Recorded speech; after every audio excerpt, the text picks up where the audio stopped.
السلام عليكم ورحمة الله. الحمد لله رب العالمين، والصلاة والسلام على أشرف المرسلين نبينا محمد وعلى آله وصحبه أجمعين.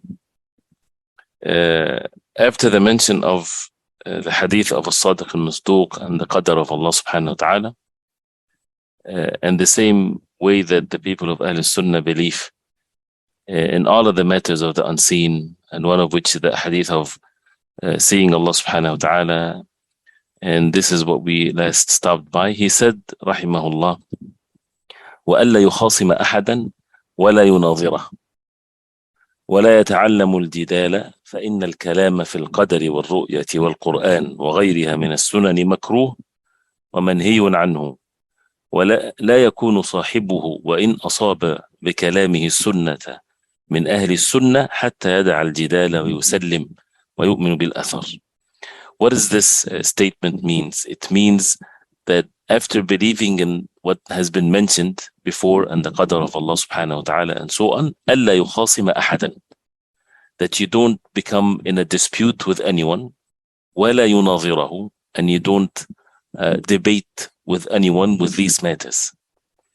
And what is meant by that is debating and disputing with the people of bid'ah and people of innovations when they don't have the right foundations of matters of belief and so on.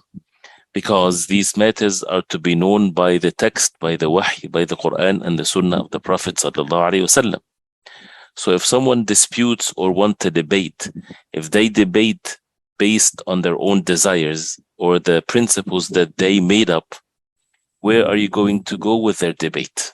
You're not going to go anywhere, because people need to believe in the text that Allah subhanahu wa ta'ala revealed, the wahy from Allah subhanahu wa ta'ala.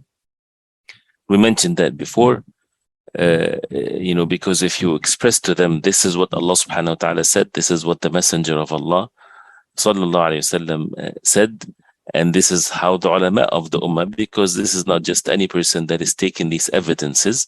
Once these people, they don't accept that, they're going to take it to another level, which is the level of arguments, and arguments not based on the pure wahy from Allah subhanahu wa ta'ala. So therefore, there's no grounds for debate here in this case. And as Imam Malik rahimahullah, وَكُلَّمَا جَاءَنَا رَجُلٌ أَجْدَلَ مِنْ رَجُلٍ تَرَكْنَا سُنَّةَ النَّبِيِّ صلى الله عليه وسلم. Is it every time someone has he's more argumentative than others, we would leave the Sunnah of the Prophet alayhi salatu wasalam? So these types of people, every day they are in a new bid'ah, every time they keep on changing because they don't have firm foundations and principles that they fall back onto, and they relate everything to it. That's why the importance of having the matters of belief already firm according to how it was at the time of the Prophet alayhi salatu wasalam. So this is what he meant, أَلَّا يُخَاصِمَ أَحَدًا وَلَا يُنَاظِرَهُ وَلَا يَتَعَلَّمُ الْجِدَالِ, and do not learn how to argue. Why? Because again, these are matters of unseen. فَإِنَّ الْكَلَامَ فِي الْقَدَرِ, because indeed the kalam, the talks about al-qadr, the qadr of Allah subhanahu wa ta'ala, and seeing Allah subhanahu wa ta'ala, and the Quran, the proper belief in the Quran, and the like of this, مِنَ السُّنَنِ makruh, or disliked. And it was meant by disliked here is that it's haram, because it's already something that is in the wahy from Allah subhanahu wa ta'ala. وَمَنْهِيٌ عَنْهُ, it's forbidden. لَا يَكُونُ صَاحِبُهُ وَإِنْ أَصَابَ بِكَلَامِهِ السُّنَّةَ مِنْ أَهْلِ السُّنَّةِ. Very important statement here, that if a person says the kalam of the people of Ahl Sunnah, he says what the people of Ahl Sunnah believe in, but with arguments, with desires, with only reasons, without submitting to the revelation from Allah, the Quran and the Sunnah of the Prophet ﷺ, then he's not following the way of the people of Ahl Sunnah. He says he is not then from Ahl Sunnah till حتى يدع الجدال ويسلم, till he stays away from arguments and submit, and to believe in the athar, and to believe in the text, to believe in traditions, to believe in the wahy from Allah subhanahu wa ta'ala. So this is basically what is the important foundations that a believer should be upon when it comes to the ways of the people of Ahl Sunnah versus the deviant ones. is al-athar, revelation from Allah, and not as the people of ignorance. They accuse the people of Ahl-Sunnah that they are rigid when it comes to the athar or to the text or to the wahy from Allah subhanahu wa ta'ala. They're not flexible in explaining it and describing it. Who has the right to explain the wahy from Allah subhanahu wa ta'ala? Allah subhanahu wa ta'ala explains the Quran. The Prophet alayhi salatu wasalam, his sunnah is very clear. But with the matters of ilm, the Sahaba, the Tabi'een, the A'immah of this deen, right, and the A'immah of the people of Ahl Sunnah, this is what we follow, not anyone's understanding of some text here or there. And this is one of the very tiring thing when you have someone that with half of the knowledge or with no knowledge, and they would extract a statement or something that they don't understand, and instead of saying, explain this to me, what does this mean? Instead of saying that they would say, building on some distorted belief that since this has been said, so therefore such and such is what we believe or what we be upon. It's to their evidence to start with is corrupted because of their misunderstanding. So whoever be firm upon the truth, this is the way to be upon the truth. And we talked about this. Now he says, وَالْقُرْآنُ كَلَامُ اللَّهِ وَلَيْسَ بِمَخْلُوقٍ. And I hope that you guys have the book of Usul Sunnah with you. You opened it. You're following whether the English translation. I have the Arabic one in front of me. So he says, وَالْقُرْآنُ كَلَامُ اللَّهِ. Now the subject of the belief in the Quran, and this has a historical background because of what happened at the time of Imam Ahmad rahimahullah in this fitna that arose at his time, and he was tried as a result of this and even put in prison and flogged and tortured and things like this because of his firm belief on the proper way to believe in the Quran, and how Allah subhanahu wa ta'ala aided him and gave him victory at the end. Otherwise, this could have been a change in the belief of many of the Muslims. And that's why he is famous to be known of Imam of Ahl Sunnah. Why? Because of mainly this fitna of the Quran, when some of those deviants and the spread of ilmul kalam and philosophy and the like of that, they get into things without knowledge, matters of unseen. So they start making assumptions or things they think it's by necessity. If this, then it becomes this. When it comes to the Quran, the kalam of Allah subhanahu wa ta'ala, till they reached a deviant belief saying that Al-Quran is makhluk, is a creation of Allah, with all kinds of distorted evidences that they invented. So Imam Ahmad rahimahullah and the like of him from the ulama of Ahl Sunnah, they were firm upon the belief that was at the time of the Prophet ﷺ and at all times, that Al-Quran is kalamullah, is the speech of Allah, وَلَيْسَ بِمَخْلُوقٍ, it's not a creation of Allah. It's one of the attributes of Allah. It's one of the attributes of Allah, and the attributes of Allah are not makhluqa, are not creation of Allah. The attributes of Allah refers to Allah subhanahu wa ta'ala and not to a creation of Allah. So it sounds to people when they're not, they didn't study these matters, it sounds like what we're talking about here. We're talking about people that they invented something and they allowed themselves to say something about matters of deen without knowledge or without the proper way of understanding it. So it led to a huge fitna. And you see how the belief of the people of Ahl Sunnah, it's not that they initially initiate these types of things. It's not like the people of Ahl Sunnah, they say, Al-Quran kalamullah laysa bi makhluq. This is something that they were not upon before that fitna. But they had to say this after this fitna came about, and after people start spreading these evil beliefs, then the people of Ahl Sunnah had to say it clearly, what is the proper belief in the Quran. So I hope you understand this. So it's not like why these people are talking about these matters now. These things, believe it or not, it's still present till today, this deviant belief. And people study that, especially in the academic world. And they won't dare to say it to the masses, of course, because it doesn't make sense to them. But it's something that they discuss, and people can be easily fallen into the trap of this deviant belief. So it's important to have it and to get the understanding of it. And it also shows that to understand the principles of the people of Ahl Sunnah, as an example, is this fitna of Khalq al-Quran, or the fitna claiming that the Quran is makhluk. It teaches the student of knowledge or so how to be firm upon the belief of the people of Ahl Sunnah when it comes to these types of matters, because other things can come up. So we learn from this how to be firm upon the proper belief. So to be brief again, inshallah. So he says, وَالْقُرْآنُ كَلَامُ اللَّهِ وَلَيْسَ بِمَخْلُوقٍ. The Quran is kalamullah, the speech of Allah. And the speech of Allah, as we said, is one of the attributes of Allah, and nothing is the like of Allah. So the speech of Allah is not the like of the speech of the human beings. And it's one of the attributes of Allah. Allah subhanahu wa ta'ala spoke the Quran, right? So walaysa bimakhluq. And we know in the Quran how Allah subhanahu wa ta'ala spoke to Musa alayhi salam, and spoke to the Prophet alayhi salatu wasalam. And any lay person that has a pure fitrah, whenever they read this, they believe in it, and they leave the how of it to Allah subhanahu wa ta'ala. Allah knows best how that happened, without thinking of similarities, of course. Nothing is the like of Allah.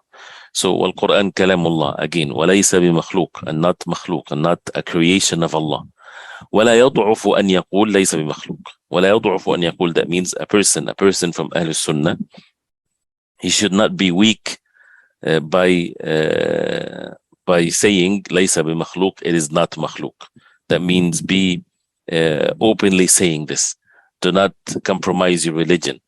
Do not say something else, because the Quran is not makhluk. It's not a creation of Allah. It's the speech of Allah subhanahu wa ta'ala. And as we said, what is the difference between saying it's a speech of Allah versus makhluk? Makhluk, that means it's something else other than Allah. That means they denied the fact that Allah subhanahu wa ta'ala spoke the Quran, denying one of the attributes of Allah.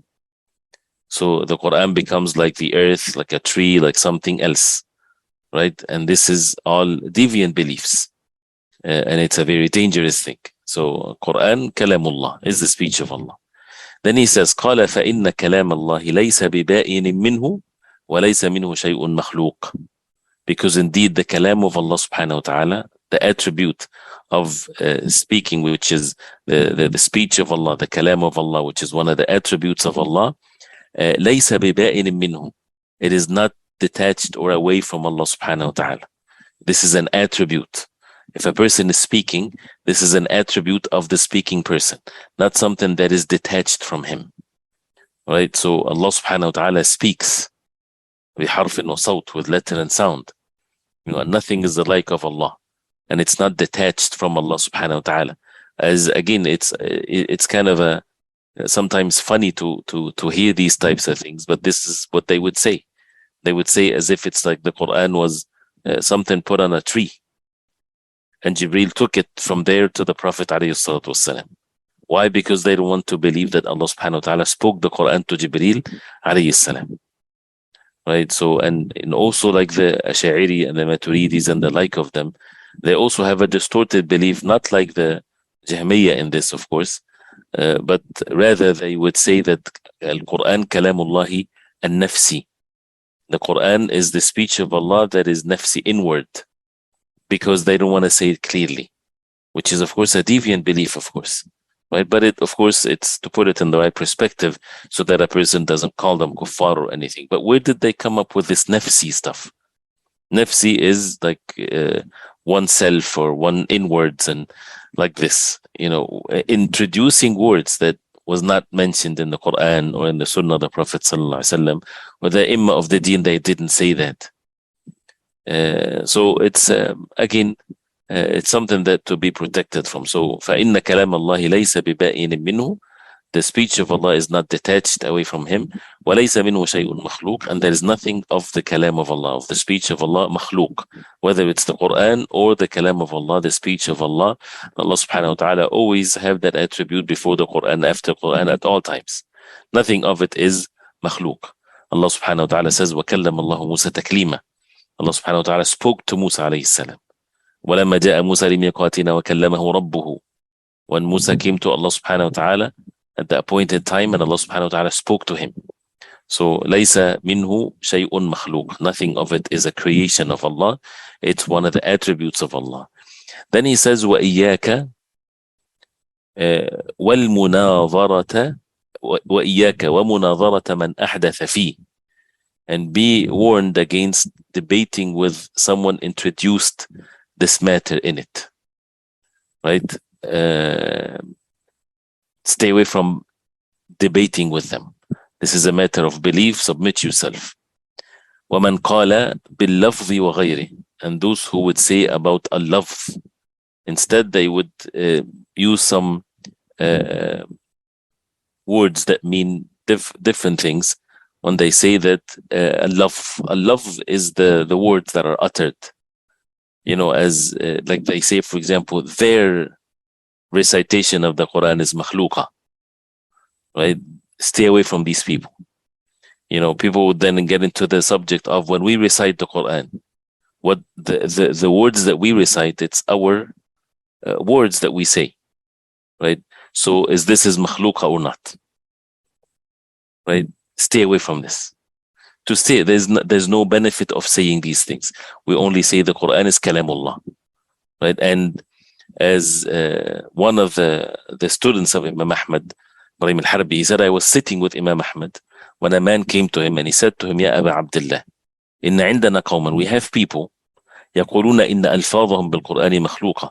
They say that their words of the Quran is makhluqa, is a creation, because they are creation of Allah. So when they speak the Quran, when they say the Quran, when they recite the Quran, this is makhluqa, this is a creation of Allah. So he said to him, يتوجه العبد لله بالقرآن بخمسة أوجه وفي غير مخلوق. The slave of Allah, he turns to Allah subhanahu wa ta'ala with the Quran with 5 ways, and it's all in it. It is not creation of Allah. حفظ بقلب تلاوة بلسان. When you have it memorized in your heart, when you recite it with your tongue, when you hear it with your ears, when you look at it with your eyes, when you write it down, right? Al-qalb makhluq. The heart is a creation of Allah. And what is being memorized is not a creation of Allah. It's a speech of Allah. And the recitation itself is a creation of Allah. But what is being recited is not a creation of Allah. And what you hear, your hearing is creation of Allah, but what is being heard is not a creation of Allah. It's the kalam, it's the speech of Allah subhanahu wa ta'ala. And the same thing, another makhluk. Your eyes is a creation of Allah, but what you look at when it comes to the verses, it is not a creation of Allah. You're looking at the speech of Allah, which is the Quran, and so on, right? So this was a huge fitna. You see how people, they take one thing after the other with regards to saying a love, and you would find even some people that are out of ignorance, they will talk about these types of things when the Quran is mentioned. So this is what he said here. And he said afterwards, وَمَنْ وَقَفَ فِيهِ, and whoever was hesitant and he stopped at this, because if a person hears both sides and he says, I don't know which one is right, and he would say, فَقَالَ لَا أَدْرِ مَخْلُوقٌ أَوْ لَيْسَ بِمَخْلُوقٌ. If someone says, I do not know if the Quran is makhluk, a creation of Allah, or not a creation of Allah, لا أدري مخلوق أو ليس بمخلوق وإنما هو كلام الله. And he would say, but it's nothing but the speech of Allah, yes. But then he says, I don't know if it's a creation or not a creation, but it's the speech of Allah. He says, فَهَذَا صَاحِبُ بِدْعَةٍ. Whoever says this, he is a person of bid'ah. And I pay attention to this again, inshallah. Right? He's not saying if the one that says, I don't know if it's makhluk or not makhluk. Right? Makhluk is creation. He's a person of bid'ah. Of course, this is obvious. No, he says the one that says, I don't know if it's makhluk or it's not makhluk, it's the speech of Allah. This is sahib bid'ah. This is a person of bid'ah. Right? So you have to say that Al-Quran laysa bi-makhluk. That's what referring to what he said earlier, وَلَا يَضْعُفُ أَنْ يَقُولْ لَيْسَ بِمَخْلُوقٍ. Do not be weak to say that the Quran is not makhluk, is not a creation of Allah. Don't say, I don't know if it's makhluk or not makhluk. Just say it's not makhluk. It's nothing but the kalam of Allah, the speech of Allah subhanahu wa ta'ala. And he becomes like the one that says huwa makhluk. He becomes like the one that says that the Quran is makhluk or creation of Allah. وَإِنَّمَا هُوَ. So what is the definition of the Quran? Kalamullahi laysa bi-makhluk. This is the kalam of Allah, the speech of Allah, and it's not makhluk. It is not makhluk. Right? So the Quran, the speech of Allah, is a real attribute of Allah subhanahu wa ta'ala, not something detached or away from Allah subhanahu wa ta'ala. So this is something that is very clear and protects the person from falling into all kinds of deviations with different levels of deviations. وإنه لتنزيل رب العالمين نزل به الروح الأمين على قلبك لتكون من المنذرين بلسان عربي مبين, and so on. And the Quran was not revealed all at once, it revealed throughout the 23 years. So this is basically what he said about the Quran and the proper belief in the Quran, and not to say that it's makhluk, and not to be weak to say that it's not makhluk, and not to say that Allah, don't talk about this issue of Allah, my speech and this and that, but rather say that Al-Quran Kalamullahi laysa bi makhluk. The Quran is Kalamullah and it's not makhluk. The Imam of the Salaf, they were all upon this. And those who adopted this deviant belief are the Jahmiyyah, and they are kuffar. As Abdullah ibn Mubarak and others, they stated clearly that Al-Jahmiyyah kuffar because they denied openly the attributes of Allah. Right? And Sufyan ibn Uyayna rahimahullah, for example, he said Al-Quran Kalamullah. من قال مخلوق فهو كافر ومن شك في كفره فهو كافر. That Al-Quran is the speech of Allah, Kalamullah. And whoever says it's makhluk, he's a disbeliever. And whoever has doubt in the disbelief of that person, he's also a disbeliever. Right? So this is something that the people of As-Sunnah are very clear and very firm upon them. Right? And this is something that people should be upon with matters of ilm. So I hope this is clear. And also that you would find the statements of the people of As-Sunnah, Al-Quran Kalamullah, Munazzalun غير مخلوق منه بدأ وإليه يعود. The Quran is Kalamullah, the speech of Allah came down from Allah subhanahu wa ta'ala. It's not a creation of Allah. From Allah subhanahu wa ta'ala the Quran came, and to Allah subhanahu wa ta'ala the Quran will return. And whoever says other than that is a disbelief, takes the person outside the fold of Al-Islam. So don't get into the subject of what's written in the Mus'haf. Right? What is what written in the Mus'haf with this ink is makhluk or khaliq, whatever, or the speech of Allah. This is something what he meant about وَإِيَّاكَ وَاللَّفْظ, مسألة اللفظ, or what's written and all of this. Just say that Al-Quran Kalamullah. Right? Even if it's written in Mus'haf, even if it's written in on the screens, right? All of that is called Kalamullah, the speech of Allah. So ask Allah subhanahu wa ta'ala that we make that clear for us, inshallah. I hope it's clear. We'll then see you in the next session at 7:30. Sallallahu alaihi wa sallam wa baraka Muhammad wa sallam. Assalamu alaikum wa rahmatullah.